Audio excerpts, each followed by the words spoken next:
22대 총선이 90여일 남은 가운데 제3지대 연대가 새로운 변수로 떠오르고 있습니다. 현재 상황은 어떤지 점검해 보겠습니다. 국회 출입하는 장명호 기자와 함께합니다. 어서 오십시오.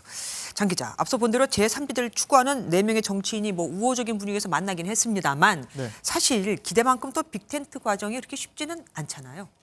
네, 그렇습니다. 일단 4명 중 절반은 창당을 했는데요. 나머지는 준비 중인 그야말로 각자 복잡한 상황입니다. 더군다나 상반된 지지층과 지역 기반도 불분명해 구체적인 연대까지는 넘어야 할 산이 많은 게 현실입니다. 오늘도 구체적으로 어떤 모델로 협력하겠다 이런 건 나오지 않았고요. 일단 양당 체제 거부에 공감대를 형성하면서 접촉면을 늘려가는 그런 흐름입니다. 협력의 방법이 무엇이냐 하는 것은 앞으로 차차 드러나겠지만 협력을 해야 한다는 원칙은 있다고 생각합니다.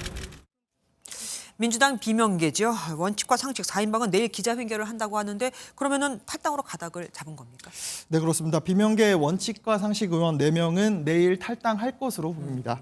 조응천 의원이 제발 답을 달라고 민주당에 호소했지만 이재명 대표가 이선 후퇴 등 그동안의 요구사항을 수용할 가능성은 매우 낮습니다.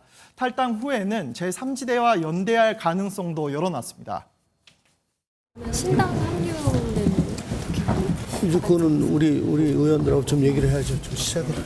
근데 어쨌든 뭐 의미 있도록 할 겁니다. 네. 가장 의미 있는 부분. 제3지대 연대가 무르익는 상황에서 원칙과 상식 의원들까지 이 흐름에 동참한다면 적잖은 파장이 예상됩니다. 민주당 반응은 어떻습니까? 마냥 지켜보기만 할 일은 아니잖아요. 네, 그래서인지 오늘 열린 조 의원의 출판 기념회에서도 탈당을 만류하는 민주당 의원들이 많았습니다. 조응천을 민주당에서 잃는 건 다 잃는 거예요. 원칙과 상식이 민주당을 나가는 건 민주당에 다 잃는 거예요. 균형을 잃는 거예요. 민주당 안에서 함께 그 좋은 정치 만들어 갔으면 합니다.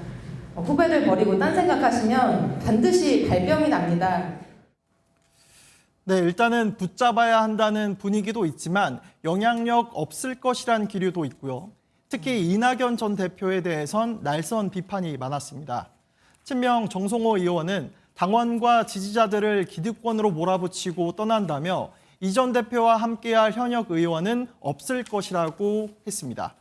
민주당 출신 김남국 무소속 의원은 추하다 못해 찌질한 정치인이라고 직격했습니다. 여하튼 민주당 분위기 보면 단합, 통합 이런 것과는 거리가 좀 멀어지고 있어요. 네, 맞습니다. 이런 당 내용 때문인지 일반 당원들의 탈당이 이어지고 있습니다. SNS에 올라와 있는 탈당 인증글을 몇 개 가져와 봤는데요. 탈당 사유로 이재명 대표에 대한 불만도 있고요. 이낙연 신당으로 가겠다 이런 글들도 보입니다. 당원 수는 대회비인 만큼 정확한 숫자를 알 수는 없지만 일부 동요가 있는 거는 분명해 보입니다. 당 분위기를 수습하려면 어쨌든 당 대표가 나와야 되지 않겠습니까? 그러면은 이재명 대표 업무에 복귀할 텐데 상태는 어때요? 이재명 대표 어느 정도 건강이 회복이 돼서 드디어 내일 퇴원할 예정입니다. 좀 더 취재해 보니까 이 대표는 원래 지난 금요일에 퇴원을 하려고 했다고 합니다. 조금이라도 일찍 당무에 복귀하려고 했던 것으로 보이는데 의료진은 더 휴식이 필요하다고 판단한 것으로 알려졌습니다. 당분간 자택에서 치료를 이어갈 예정이라 당무 복귀도 좀 늦어질 것 같은데요. 이탈 움직임이 가속화하는 만큼 퇴원과 함께 관련 메시지를 내놓을 가능성이 커 보입니다.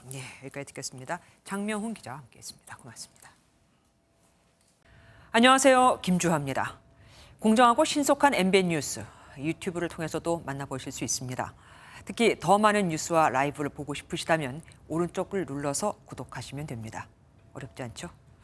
빠르고 정확한 뉴스로 계속 찾아뵙겠습니다. MBN 뉴스를 시청해 주신 여러분 고맙습니다.